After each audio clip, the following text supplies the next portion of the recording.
o vento carregava poeira e silêncio pela plataforma vazia do trem. Uma mulher estava sozinha, segurando uma mala surrada e uma carta que havia sido devolvida sem abrir. O nome dela era Clara Anderson, e ela cruzou meio país em busca da promessa de um homem que ela nunca conheceu. Mas promessas quebram-se facilmente no Ocidente. A tinta no envelope ainda ardia em seus olhos. Lamentamos informar que o cavalheiro escolheu uma noiva mais jovem. Mais jovem. Como se o amor tivesse limite de idade. Como se 38 invernos significassem que seu coração não poderia mais florescer. Ela endireitou as costas, observando os últimos raios de sol derreterem sobre os trilhos do deserto. Uma voz atrás dela, profunda, baixa e firme, cortou a solidão. Senhora. A senhora está esperando alguém. Ela se virou. Um homem estava parado a poucos passos de distância, chapéu na mão, poeira nas botas e tristeza nos olhos. Ele olhou para ela como se tivesse visto um fantasma, ou talvez um milagre. Quando ela não respondeu, ele se aproximou. Eles te mandaram de volta por ser muito velho. Pausa, então seja meu, o vento silenciou e, pela primeira vez em anos, Clara esqueceu de esconder as lágrimas. Porque naquele momento, sob a luz moribunda da pradaria, ela percebeu, talvez o Ocidente ainda tivesse espaço para mais uma chance de amor. A luz da manhã penetrava pelas frestas da pequena janela de Clara, lançando finas faixas douradas sobre uma mesa atulhada de cartas e sonhos que nunca se enraizaram. O relógio tic-taqueava sem parar, como sempre acontecia em casas onde ninguém esperava. Ela estava sentada com uma xícara de café quase fria, os olhos fixos no envelope em suas mãos, amassado, borrado e carimbado, devolver ao remetente. Seus dedos tremiam quando ela quebrou o selo novamente, embora soubesse cada palavra de cor. Lamentamos informar, Sr. Anderson, que o acordo pretendido foi cancelado. O cavalheiro escolheu outro pretendente, mais jovem e mais adequado à vida na fazenda. Sua voz falhou quando ela sussurrou, mais jovem, adequado. As palavras saíram de sua língua como pó, secas, amargas, impiedosas. Ela dobrou a carta, apertou-a contra o peito e soltou um som entre um suspiro e uma risada. Acho que estou velha demais para assar pão e remendar camisas agora, murmurou para o silêncio. Um leve rangido na porta a assustou. A velha senhora Carter, a dona da pensão, espiou. A carta voltou, ela perguntou gentilmente. Clara assentiu. Parece que eu também fui, devolvida ao remetente. A mulher mais velha deu um sorriso triste. Os homens lá fora não sabem o que mantém um lar aquecido. Eles vão aprender tarde demais. Ela saiu sem dizer mais nada, e o quarto se encheu novamente com o zumbido da solidão. Lá fora, o apito do trem soava ao longe, longo e solitário. Clara se levantou, foi até a janela e observou a fina linha de fumaça que atravessava o céu da manhã. Aquilo despertava algo nela, algo inquieto que ainda não havia morrido. Ela caminhou até a comoda, abriu a gaveta onde sua vida estava dobrada em pilhas organizadas, um vestido desbotado, uma fotografia de seu falecido pai, uma bíblia com páginas soltas.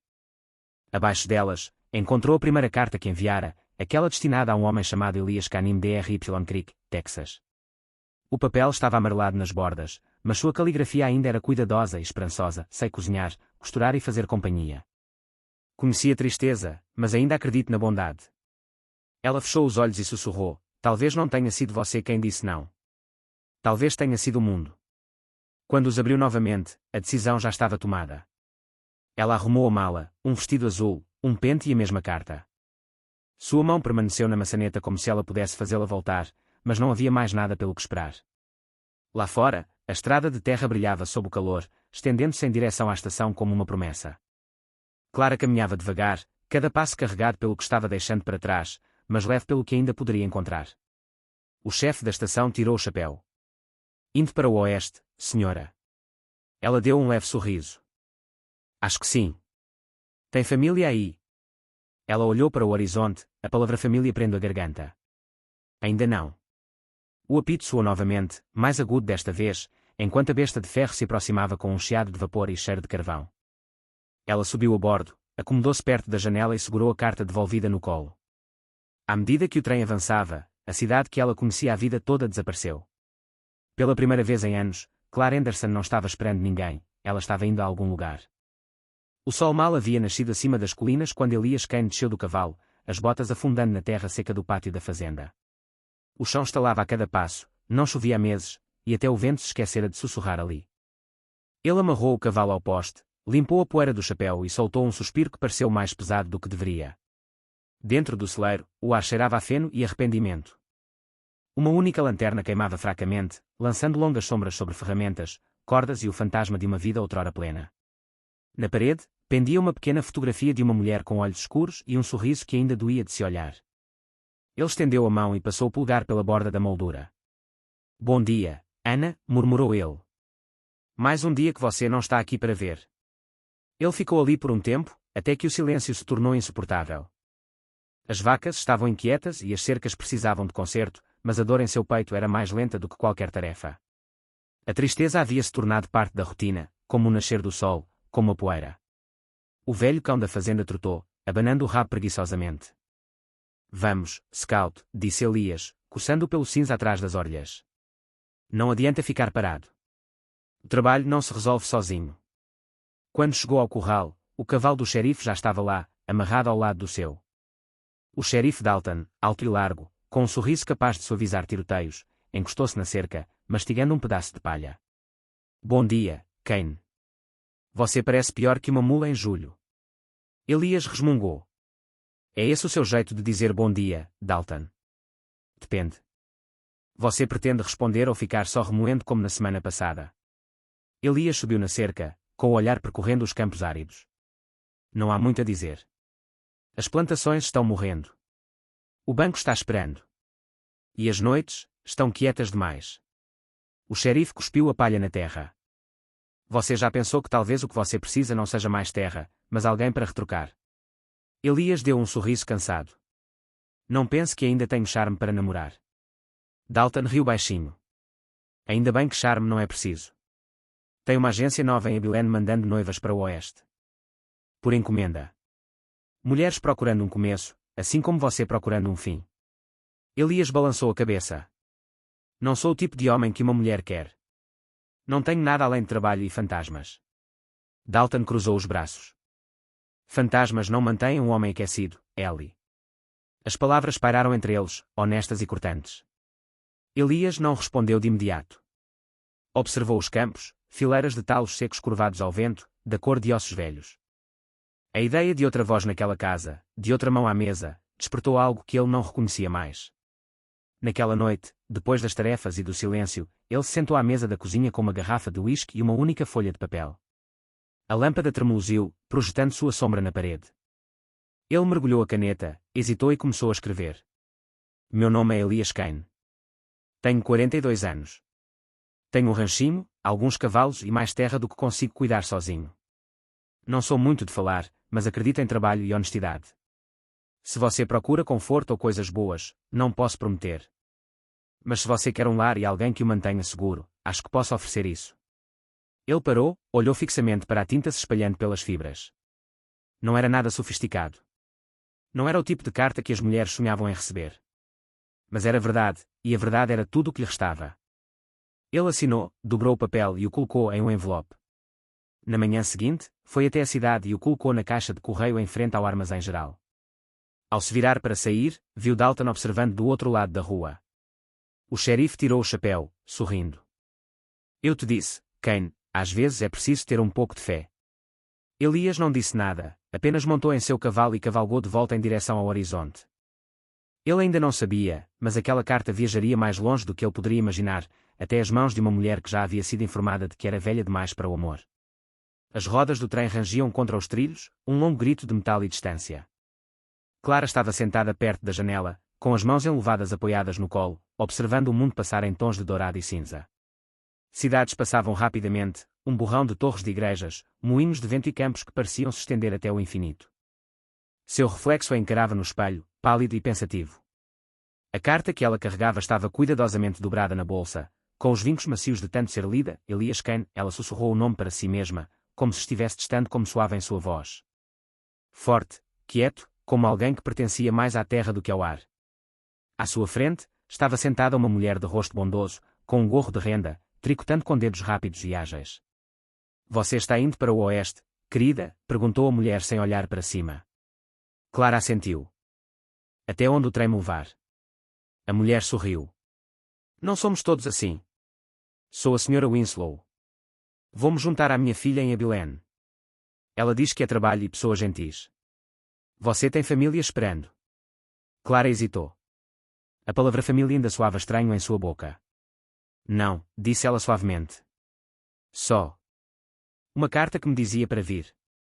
As mãos da Sra. Winslow diminuíram o ritmo. Ah, uma daquelas cartas de casamento, então. Clara deu um leve sorriso. Era. Até que deixou de ser. A mulher mais velha ergueu os olhos, com um misto de pena e admiração. Bem, vou-te dizer uma coisa, querida. No Ocidente, o tempo não envelhece uma mulher, só os olhos dos homens.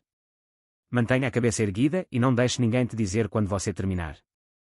Clara riu baixinho, surpresa com a facilidade com que isso veio. O som soou estranho, como se estivesse se lembrando de uma música que não cantava há anos. Lá fora, a terra se abria, planícies sem fim, rios cortando a poeira como fios prateados, e seu coração, pela primeira vez em tanto tempo, sentiu-se desancorado. À medida que o trem avançava ruidosamente para o interior da região selvagem, os passageiros mudavam, mineiros com mãos calejadas, esposas com bebês envoltos em cobertores, andarilhos em busca de fortuna ou fugindo de fantasmas. Cada um deles havia deixado algo para trás. Naquela noite, quando a maior parte do carro já estava silenciosa, Clara sentou-se acordada sob a luz fraca de uma única lanterna. Ela pegou a carta de Elias, traçando as palavras com a ponta do dedo. Havia algo de honesto nelas, sem promessas de amor ou riqueza, apenas uma espécie de esperança silenciosa. O tipo em que ela podia acreditar. O apito do trem soou longo e baixo, e quando pelas planícies. Ela sussurrou, Dry Creek, Texas, como se dizer aquilo tornasse realidade. Pela manhã, a paisagem havia mudado novamente, solo vermelho, árvores de algaroba e um céu tão grande que parecia engolir o horizonte. Quando o condutor anunciou seu ponto, Clara recolheu suas coisas, com o coração batendo forte e assustada. Dry Creek era menor do que ela imaginara, algumas ruas empoeiradas, um bar, uma igreja e uma agência dos correios que parecia meio adormecida. Ela desceu do trem e esperou, com os olhos percorrendo a plataforma. Ninguém se aproximou. Ninguém a chamou pelo nome. O funcionário da estação, um velho de óculos, ergueu os olhos do balcão. Você é aquele que chegou no trem da manhã? Sim, disse ela, sorrindo educadamente. Clara Anderson. Eu deveria conhecer um homem, o Sr. Elias Kane. O balconista franziu a testa, folheando uma pequena pilha de papéis. Não posso dizer que o vejo há algum tempo. Fazendeiro lá perto de Millers Creek, certo? Não acho que ele esteja esperando visitas. Ela prendeu a respiração. Não esperava. Mas ele mandou uma carta. Talvez sim, talvez não. A agência em Abilene fechou mês passado. Uma porção de correspondências deu errado. Ele deu de ombros. Desculpe, senhora. Clara ficou ali parada por um longo tempo, a poeira rodopiando em torno de suas botas. A carta em sua bolsa de repente pareceu mais pesada, como uma pedra que ela tivesse carregado através de um continente. Ela se virou lentamente, pronta para voltar para o trem e deixar tudo para trás. Mas, ao fazê-lo, seus olhos avistaram uma figura do outro lado da rua, um homem alto ao lado de um curral, controlando um cavalo nervoso. Ele se movia com a paciência lenta de alguém acostumado à dor. Elias Kane. Ele ainda não a vira. Apenas uma silhueta contra a luz da manhã, ombros largos, chapéu gasto pelo sol, uma força silenciosa. Por um momento, ela quase o chamou, quase deu um passo à frente. Mas algo a conteve, medo, orgulho ou a dor de mais uma decepção. Então, em vez disso, ela o observou da beira da estrada, com o coração preso em algum lugar entre o reconhecimento e a descrença, enquanto o homem que ela havia atravessado o país para encontrar tirava a poeira das mãos e olhava para cima. Bem nos olhos dela. Por um momento, nenhum dos dois se moveu. A rua entre eles estava silenciosa, exceto pelo vento soprando na poeira. Elias me cerrou os olhos contra o sol, a aba do chapéu levantada o suficiente para Clara ver seus olhos, cinza claros, firmes e cautelosos, como um homem acostumado a observar o mundo antes de entrar nele. Ele não sabia o nome dela, ainda não. Para ele, ela era apenas uma estranha com poeira da viagem na saia e uma tristeza que ela se esforçava demais para esconder. Mas algo em sua imobilidade, no jeito como ela permanecia de queixo erguido e o coração já meio partido, o pegou desprevenido. Elias tirou o chapéu. Senhora, disse ele suavemente. Clara conseguiu dar um pequeno sorriso. Bom dia. Você está procurando alguém? Ele perguntou, sua voz carregada daquele sotaque lento que fazia cada palavra soar deliberada. Ela hesitou, apertando a bolsa com mais força. Estava sim. Acho que não o vi. Ele assentiu uma vez, sem insistir. Era o jeito dele, nunca forçar, nunca bisbilhotar. Olhou para a mala dela. Se precisar de um lugar para descansar um pouco, senhorita, a senhora Thompson tem uma pensão limpa no fim da rua. A melhor torta a oeste dos Pecos. Obrigada, disse Clara, embora as palavras tenham saído mais como um suspiro. Quando ela se virou para ir embora, o cavalo ao lado dele empinou de repente, levantando poeira e pânico. Clara não pensou, largou a bolsa e pegou as rédeas, com movimentos calmos e seguros. Calma, murmurou, com a mão no pescoço do animal. Sem ferimentos, sem barulho, está tudo bem. Elias congelou. O cavalo se aquietou, como se reconhecesse algo na voz dela que ele não conseguia identificar. Quando finalmente se acalmou, ele soltou um suspiro que não percebera estar prendendo. Você lida com cavalos, disse ele, quase surpreso. Clara deu um leve sorriso. Costumava, lá em casa. Meu pai tinha alguns. Ele a estudou então, olhou-a de verdade. Não apenas as rugas ao redor dos olhos ou as mãos cansadas, mas a calma subjacente, a graça que vem de sobreviver a tantas tempestades. Poucas mulheres se levantariam assim, disse ele. Ela tirou a poeira da saia. Não tenho mais muitas chances. Algo naquela resposta permaneceu com ele muito depois que ela foi embora. Ao anoitecer, a cidade estava envolta na luz suave do pôr do sol. Da varanda, Elias podia ver a pensão no fim da rua, com suas janelas brilhando de calor. Tentou-se concentrar no livro Razão à sua frente, custos de alimentação, dívidas, reparos, mas sua mente continuava voltando para a mulher de mãos firmes e olhos tristes. Mais tarde naquela noite, no salão, o xerife Dalton recostou-se na cadeira, sorrindo. Ouvi dizer que você se empolgou um pouco esta manhã. Um estranho na cidade fez seu cavalo parar de repente. Elias não tirou os olhos da bebida. Ela não era uma estranha comum. Dalton riu baixinho. Ninguém nunca é, até que seja. Lá fora, a lua estava baixa, pálida em contraste com a escuridão sem fim. Na manhã seguinte, Elias chegou cedo à cidade, com a intenção de enviar um telegrama pedindo mais sementes. Mas, ao passar pelos correios, algo lhe chamou a atenção, um envelope amassado jogado na poeira perto da escada. Ele desmontou, limpou e franziu a testa ao ver o nome rabiscado nele, Clara Anderson. O endereço de retorno lido Dry Creek, Texas, Elias Kane. Por um segundo, ele ficou ali parado, com o coração batendo forte e devagar. As bordas estavam rasgadas, a tinta desbotada, mas era a sua letra, a sua carta. Aquela que ele escrevera meses antes e nunca esperava ver novamente. Ele olhou para a rua em direção à pensão, a luz da manhã entrando pelas janelas. Uma compreensão o atingiu, a mulher que ele conhecera não era uma estranha. Foi ela quem respondeu. A que ouviu que era velha demais. A que ele nunca chegou a conhecer. Elias dobrou a carta cuidadosamente e guardou-a no bolso. Então montou em seu cavalo e seguiu em direção à estrada que levava à porta dela, o vento trazendo apenas um pensamento em sua mente, talvez algumas cartas finalmente encontrem o caminho de casa. A chuva caía forte sobre Dry Creek naquela noite, batendo nas janelas como 1000 punhos minúsculos. Clara estava sentada sob a luz fraca da lâmpada da pensão, com a mala arrumada novamente, como tantas vezes antes. A carta de Elias estava aberta em seu colo, o papel tremendo levemente em suas mãos. Ela a leu várias vezes até as palavras se confundirem, até a dor atrás das costelas se transformar em algo opaco e constante. Ela partiria ao amanhecer. A batida na porta foi suave a princípio, depois mais forte. Ela hesitou. Poucos homens vinham visitá-la depois do anoitecer em uma cidade como aquela. Quando ela abriu, o vento frio entrou, trazendo consigo o cheiro de chuva e cavalos. Elias ficou ali, encharcado, chapéu na mão, os olhos ardendo como se tivesse saído direto de uma tempestade. Ele respirou fundo, as palavras sumindo. Você veio até aqui, por um homem tolo demais para reconhecer seu valor. Clara sentiu um nó na garganta. Sr. Kane, eu não queria causar problemas. Parece que houve um engano.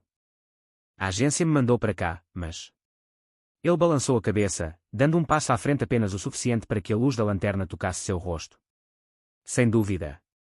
Só arrependimento. Aquela carta, era minha. Eu a escrevi. Só não achei que alguém fosse responder.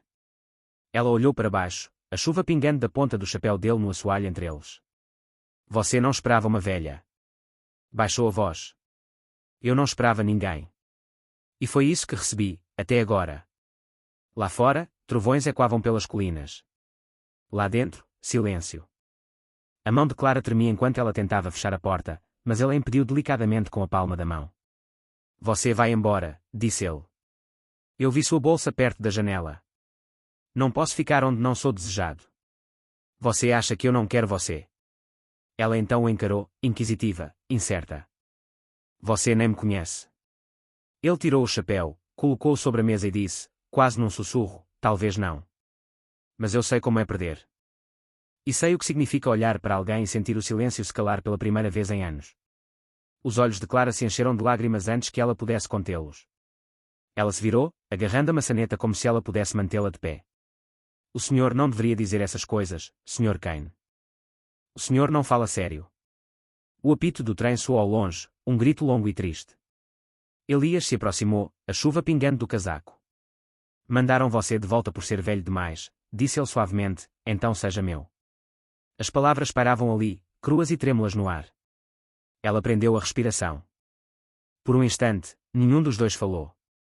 Então, ela sussurrou, você vai se arrepender disso. Ele deu um sorriso fraco. Querida, vivi com arrependimentos metade da minha vida. Algo novo me faria bem. O apito soou novamente, mais alto agora. Ela olhou para a janela, as luzes da plataforma fracas em meio à tempestade. Mais um passo e ela desapareceria para sempre. Mas seus pés não se moveriam. O trem partiria, a chuva pararia, e ela ainda estaria ali, diante do homem que não deveria tê-la encontrado, mas, de alguma forma, o fez. Ele estendeu a mão para ela, dedos ásperos roçando os dela, hesitante, mas seguro. Fique, disse ele. Só um dia. Se até o pôr do sol você ainda quiser ir, eu mesmo compro a passagem. Por um momento, Clara não disse nada. Então, silenciosamente, fechou a porta para se proteger da chuva. Elias soltou um suspiro que não sabia que estava prendendo, a tempestade ainda rugia lá fora, mas por dentro, algo novo, algo frágil, começou a respirar novamente. A manhã chegou suave e cinzenta, o tipo de luz que faz o mundo parecer meio adormecido. Clara estava na varanda da casa da fazenda de Elias, observando a névoa se erguer dos campos. A chuva finalmente havia cessado durante a noite, deixando a terra úmida e respirando novamente. Pela primeira vez em semanas, o ar tinha um cheiro vivo, cedro úmido, terra e esperança. Elias saiu do celeiro, mangas arregaçadas, um leve sorriso repuxando os lábios. Ele assentiu uma vez, quieto como sempre. O café está quente, disse ele. Não é muito, mas vai fazer o sangue circular. Ela o seguiu para dentro, onde a casa contava sua própria história, uma história de longos silêncios e pequenas rotinas. Um único prato na mesa, um relógio que tic-taqueava alto demais, uma fotografia escondida sob uma vela que havia se apagado completamente. Ela não tocou em nada, mas notou tudo. Elias serviu-lhe uma xícara e a deslizou sobre a mesa. Você dormiu bem. Bem, disse ela suavemente. A chuva ajudou. Ele assentiu. Sempre acontece. Os dois ficaram ali sentados, nenhum dos dois sabendo como preencher o silêncio. Finalmente, Clara o quebrou. Você mora aqui sozinho. Desde que minha esposa faleceu, sim. Desculpe. Ele deu de ombros, com os olhos fixos na xícara. Aconteceu há muito tempo. Mas a casa ainda parece metade dela. Ela entendeu isso, a maneira como a tristeza persiste, a maneira como ela cria espaço onde antes havia calor. À medida que o dia avançava, Clara se viu ajudando sem que lhe pedissem, buscando ração, varrendo a varanda, pendurando roupa no varal. O vento agitava sua saia, o sol aquecia seu rosto, e ela sentiu algo que não sentia há anos, utilidade. Mais tarde, quando ela voltou para dentro, Elias estava consertando uma cadeira quebrada perto da lareira. Ele olhou para cima, com um meio sorriso nos lábios. Não imaginei que viria o dia em que alguém estenderia roupa aqui novamente. Clara colocou as mãos na cintura, fingindo severidade. Então você tem vivido errado. Ele riu baixinho, com sinceridade. Acho que você tem razão. Os dias se transformaram em um ritmo tranquilo, café da manhã ao amanhecer, tarefas até o meio-dia, jantar com o som dos grilos preenchendo o espaço entre as palavras. Os vizinhos começaram a cochichar. Na cidade, as pessoas diziam que o velho cowboy tinha enlouquecido, trazendo uma noiva por correspondência que já havia sido mandada de volta uma vez. Mas as fofocas nunca impediram o sol de nascer, e nenhum deles gostava muito de conversa. Certa noite, Clara encontrou Elias consertando uma cerca no fundo do pasto. O céu estava pintado de laranja e dourado, o ar carregado com o cheiro de grama encharcada pela chuva. Ela se aproximou, entregou-lhe um cantil e o observou trabalhar. Suas mãos eram fortes, os movimentos firmes, o tipo de força que vem de quem vive em meio à perda e ainda escolhe permanecer de pé. Quando ele se endireitou, enxugando o suor da testa, ela disse baixinho, você trabalha muito para um homem só.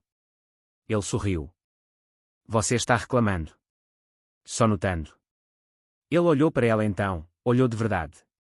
Você faz a casa parecer que está respirando de novo. As palavras escaparam dele como uma verdade guardada em silêncio por muito tempo. Clara sentiu o rosto esquentar, mas não desviou o olhar. Talvez só precisasse de alguém para abrir as janelas. Eles ficaram ali por um tempo, sem falar nada, ambos ouvindo o vento soprando na grama. Naquela noite, enquanto Clara arrumava a cozinha, encontrou um envelope enfiado dentro de uma gaveta, velho, amarelado e escrito com a letra delicada de uma mulher. Ela o desdobrou cuidadosamente. A tinta estava desbotada, mas a mensagem era clara: se ele amar novamente, diga a ela que ele está perdoado. Clara sentiu um aperto na garganta. Ela dobrou a carta, colocou-a delicadamente onde a encontrara e sussurrou: ele já fez isso.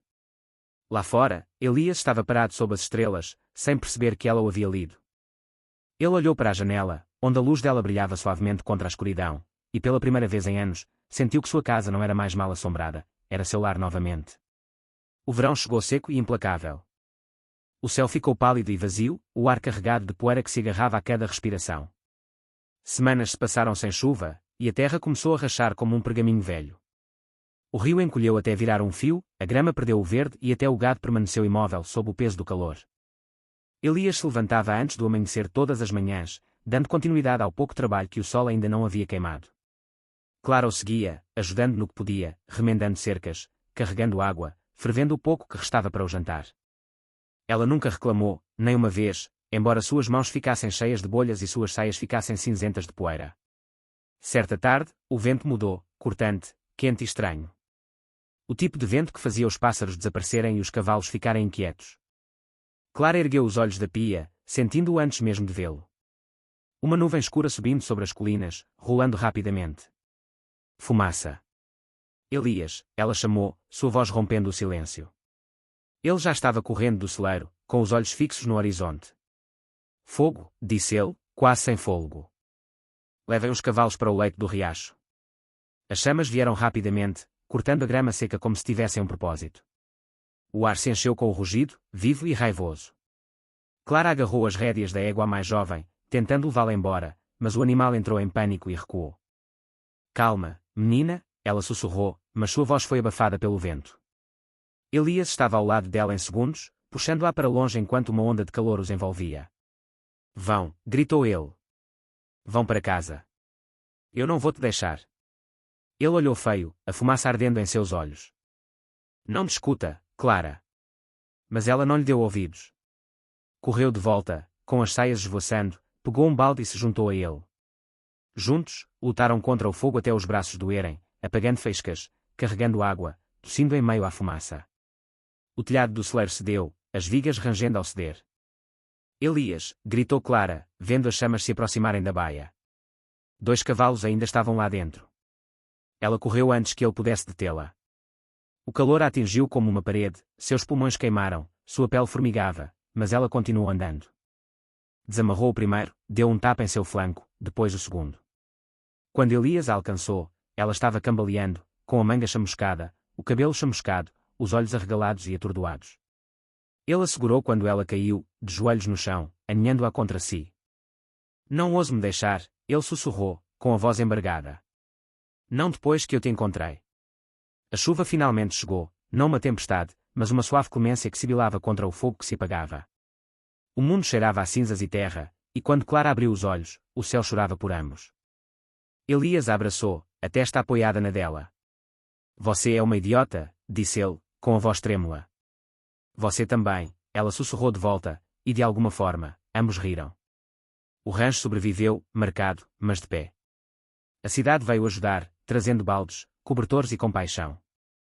Os sussurros recomeçaram, sobre o quão perto ele estivera de perdê-la, sobre como talvez Deus estivesse-lhes dando um sinal. Uma semana depois, o xerife Dalton saiu a cavalo, com a poeira assentando atrás de si. Desmontou lentamente, chapéu na mão. Ouvi o que aconteceu, disse ele. A cidade está falando bem de vocês dois, para variar. Diz que vocês lutaram contra o incêndio como uma dupla que deve estar unida. Elias deu um pequeno sorriso. Falar é fácil, Dalton. O sorriso do xerife desapareceu. Não é isso que eu vim te contar. O banco está se movimentando, Ellie. Eles estão cobrando a dívida. Se você não pagar até o fim do mês, eles vão tomar o terreno. Elias olhou para a casa, onde Clara estava parada na porta, com o braço ainda enfaixado.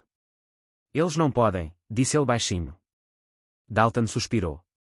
Podem. A menos que você tenha um jeito de tornar essa escritura propriedade conjunta.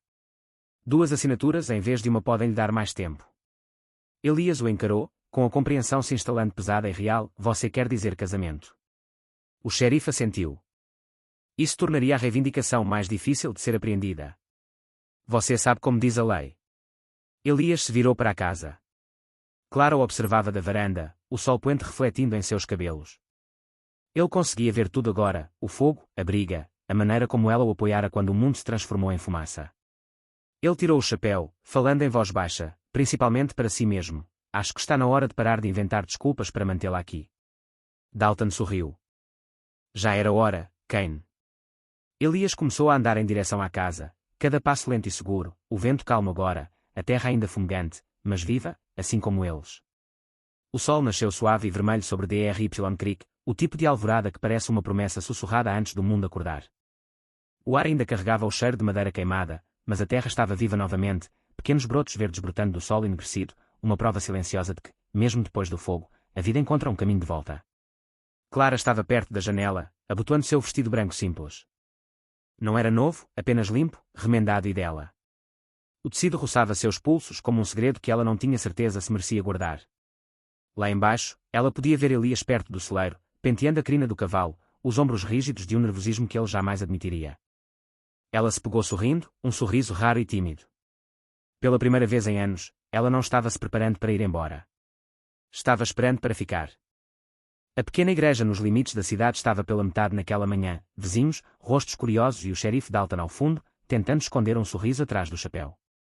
O pregador estava de prontidão, com a Bíblia na mão, sua voz carregando aquele peso solene que faz o coração crer.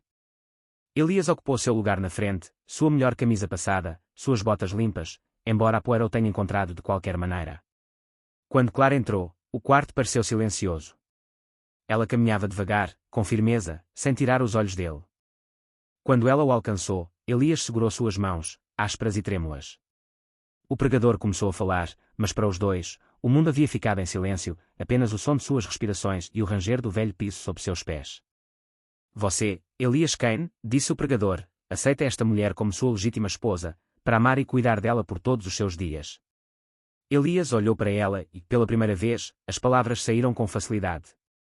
Nenhum papel te torna minha, Clara. Meu coração já fez isso. Um silêncio tomou conta da sala. Clara sentiu as lágrimas antes que pudesse contê-las. E eu te aceito, sussurrou ela, com a voz suave, mas segura, não pelo que perdi, mas pelo que encontrei. O pregador sorriu, fechando o livro. Então, pela graça de Deus e desta boa terra, eu os declaro marido e mulher.